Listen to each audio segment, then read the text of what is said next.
Flint and steel, chick and jockey. I am Steve. Flint and steel. Chicken jockey. Well, the Minecraft movie is finally out in theaters for everyone to see. And this movie is getting review slammed. Man, there's a lot of shit reviews out there for this movie. Even IGN, I think, calling it the worst movie of 2025. It's not the worst movie of 2025, but this movie is definitely not going to be for everybody. That's for sure. We have another video game adaptation that is clearly for the fans. Where general audiences may have a tough time following the movie and not just being downright confused while watching 90% of this.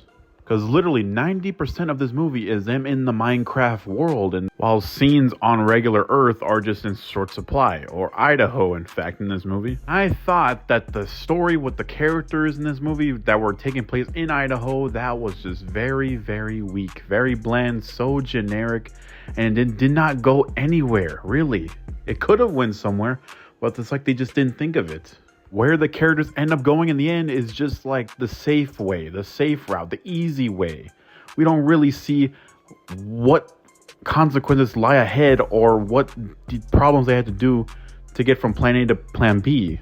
Like, you can tell by watching this movie, like, they all focused on the Minecraft world and all the references and Easter eggs and how that's going to look in the movie throughout. And then they really just half-assed all the characters, their stories, and their scenes together on Earth. Like, why would these people even do anything with each other? They barely know each other. Even Steve's story, I felt that was pretty thin. Like, dude, oh yeah, he wants to be a miner.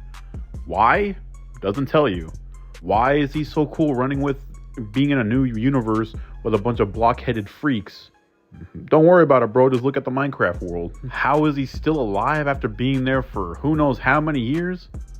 It doesn't matter, dude. Look at the movie. Now our first two characters, Emma Myers and Sebastian Hansen, playing Natalie and Henry. They're in a very sad, very tough situation where Emma Myers' character has to be the mother of Sebastian Hansen's Henry, and their parents have died years ago, so she has to take on the task of just being a mother to this little boy, her brother.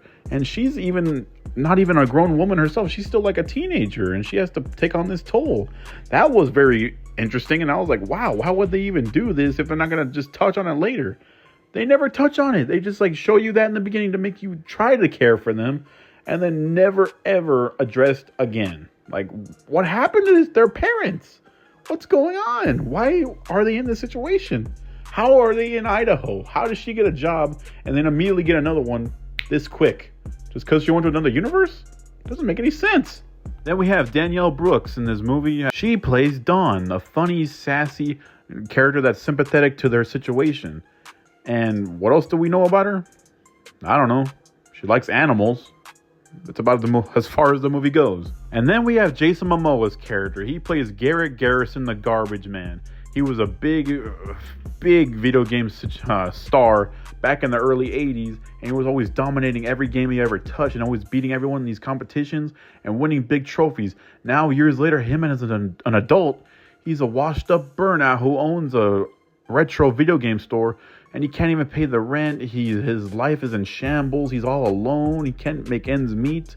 It's crazy, and this character is the biggest freaking douchebag ever personified since Biff Tannen in Back to the Future.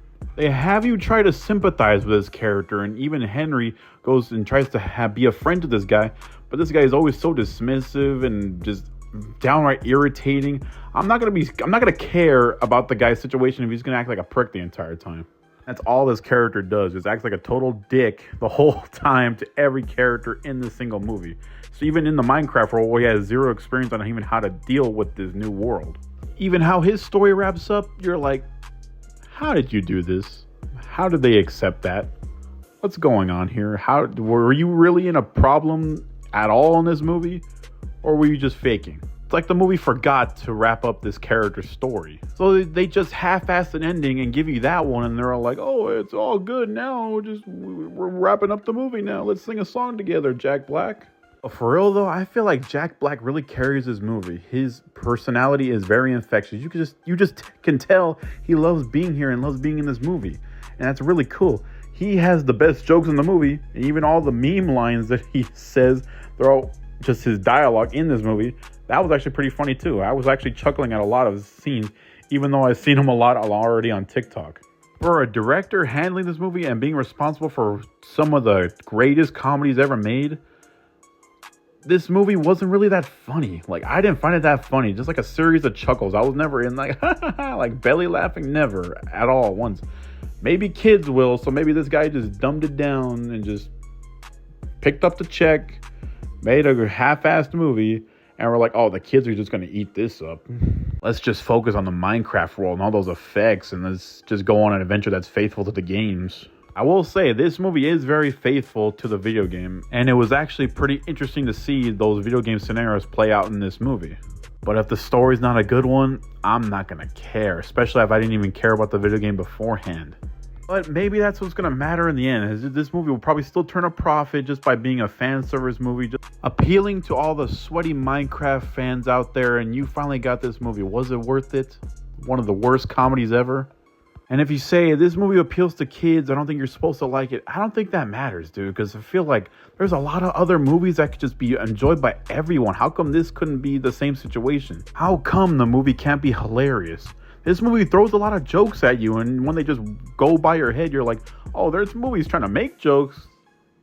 They're just not landing. That makes it so much worse. Also, on the effects side of things, the effects look good for the most part, but there are some shots where the green screen straight up looks like pure shit.